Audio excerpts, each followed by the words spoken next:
Have you ever stopped to think about the invisible rules that are running the show for, well, every living thing?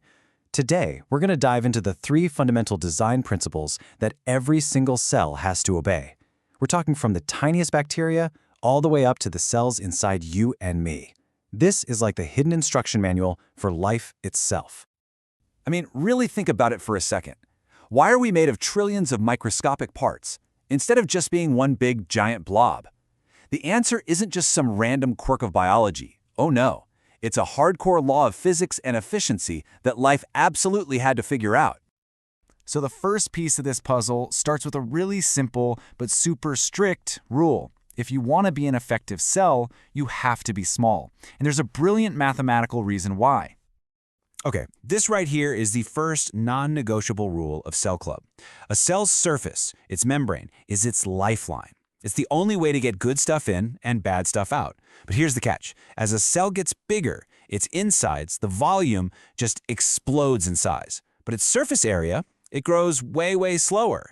The cell's needs quickly start to outpace its ability to keep up.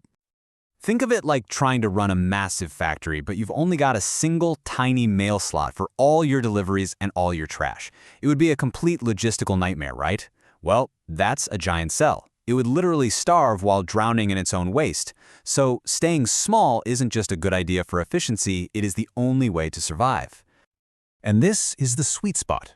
Now, to put that number into perspective, the average human hair is about 70 micrometers wide. So most of the cells in your body are right in that ballpark. It's the perfect, mathematically proven size to keep that little biological factory running at peak performance. Okay, so rule 1, stay small. Check. But that just opens up a brand new puzzle. If all cells are tiny, why aren't they all just little tiny spheres? Why do we see this incredible variety of shapes all over the body? Well, that brings us to rule number 2. And it really is as simple as this. In the world of biology, form is function. You wouldn't try to eat soup with a fork, right? A cell's shape is its custom-built tool, and it's perfectly engineered for a very specific job. Just take a look. The red blood cell is all smooth and round, so it can tumble and squeeze through the tiniest little blood vessels. Now compare that to a nerve cell, which is stretched out like this long biological wire. It has to be, right? How else is it going to shoot a signal from your spine all the way down to your big toe? Every shape is a masterpiece, built for a purpose. So we've got the right size and we've got the right shape, but how does a cell actually manage to get all the work done? Well, for this last piece of the puzzle, we have to go inside and check out the layout. I absolutely love this analogy. A cell is not just some random bag of chemicals sloshing around. No way. It's an incredibly organized, bustling city, or, a high-end kitchen during the dinner rush, where every single part has its own station and its own job. This prevents total chaos and makes sure everything runs like clockwork.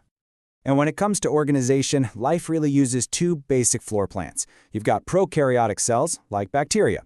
You can think of them as simple studio apartments where everything's just kind of happening in one open space. But then you have eukaryotic cells. That's what you, me, plants, and animals are made of.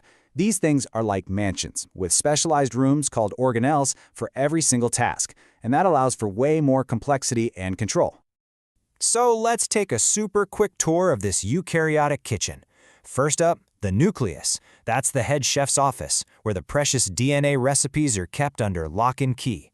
The mitochondria are the power generators, firing up the ovens to keep everything running. You've got the Golgi apparatus, which is like the packaging and shipping station, and the lysosomes are the cleanup crew. This incredible internal city is what makes them so powerful.